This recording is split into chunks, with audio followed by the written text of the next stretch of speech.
दोस्तों, आधुनिक खोजों से ज्ञात हुआ है कि लाखों वर्ष पूर्व इस पृथ्वी पर मानव का जन्म हुआ था। पहले मनुष्य 4 पैरों पर चलता था और जंगलों में रहता था। वह पेड़ों की जड़ें, पत्तियां, फल फूल इत्यादि खाता था। कुछ छोटे जानवरों को मारकर उनका कच्चा मांस खाता था। वस्त्र नहीं पहनता था, वह घूमता रहता था।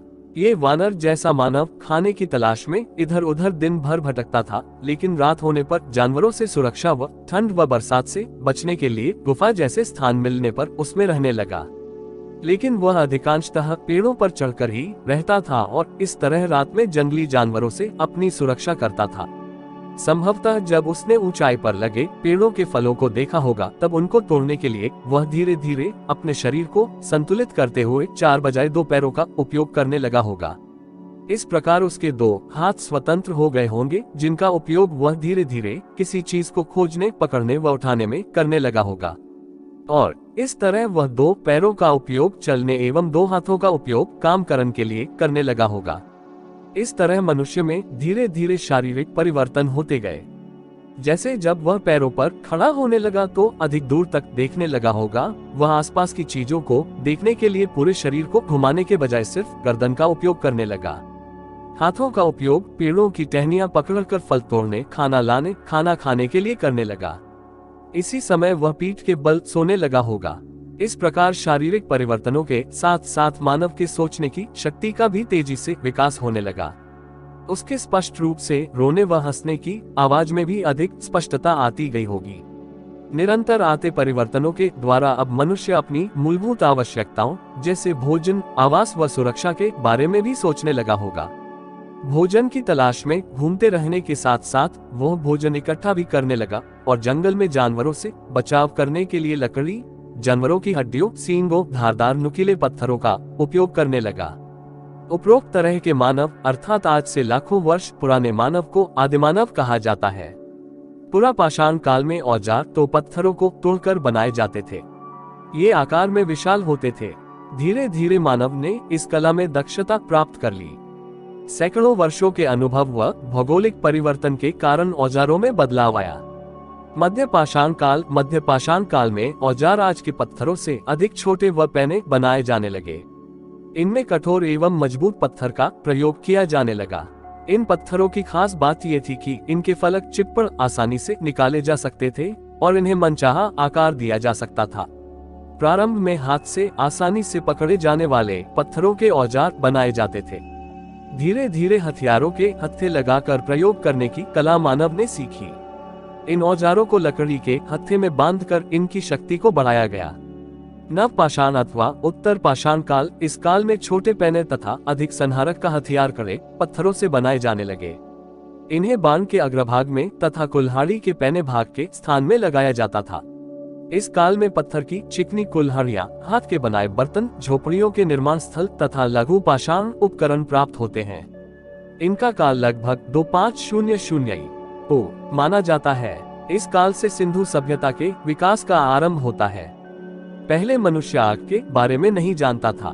जब उसने पहली बार जंगल में सूखी लकड़ियों को आपस में तेज रगड़ खाकर आग लगते हुए एवं पत्थरों के औजारों के निर्माण के दौरान 2 पत्थरों के आपस में टकराने व चिंगारियों को निकलते हुए देखा होगा, तब पहली बार मानव ने 2 पत्थरों के आपस में टकराकर आग उत्पन्न की होगी। यह मनुष्य की पहली सबसे बड़ी उपलब्धि थी। आग जलने से आदिमानव को बहुत लाभ हुआ, जैसे अब वे मांस को भूनकर खाने लगे।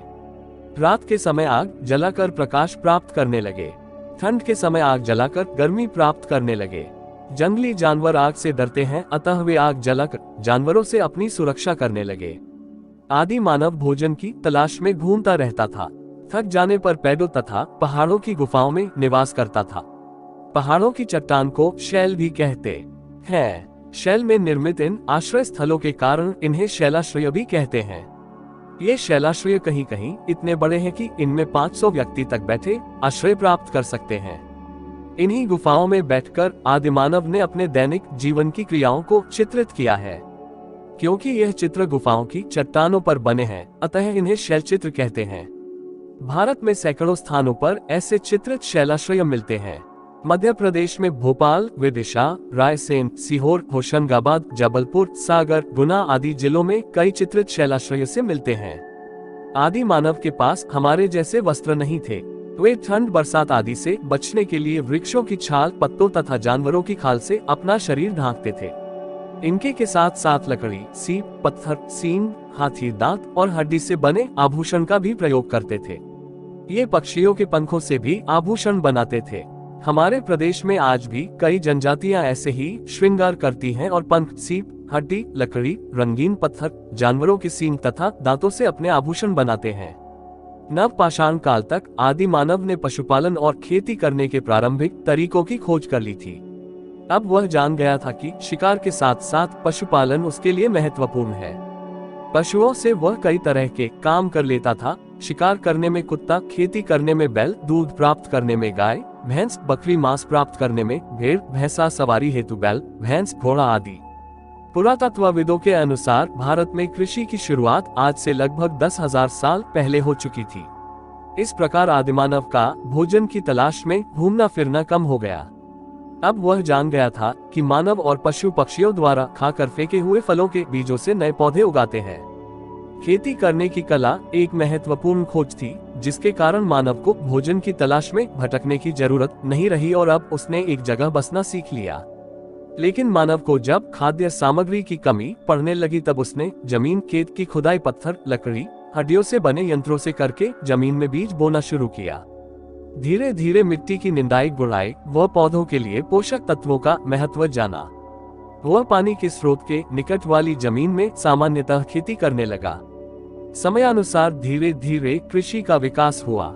वर्तमान में अपनी आवश्यकता के साथ साथ मनुष्य विकसित कृषि यंत्रों का विकास किया, जिससे कम समय में अधिक फसलें ली जा रही हैं। इस प्रकार आदिकाल से लेकर आज तक मानव की कृषि पर निर्भरता लगातार बढ़ती गई और कृषि के विकास के साथ साथ सभ्यता का विकास हुआ। आदिमानव की प्रगति में पहिए की खोज का महत्वपूर्ण स्थान है और ये खोज उसके जीवन यापन के लिए वरदान साबित हुई। इस खोज से मानव ने बड़ी तेजी से प्रगति की। इस खोज से मानव को कई लाभ हुई है, जैसे भारी चीज को एक स्थान से दूसरे स्थान तक ले जाने में, गहराई से पानी खींचने में, चाक से मिट्टी के बर्तनों के निर्माण में, पशुओं द्वारा की जाने वाली पशु गाड़ी निर्माण में। इस खोज के बाद मनुष्य की लगातार प्रगति होती गई।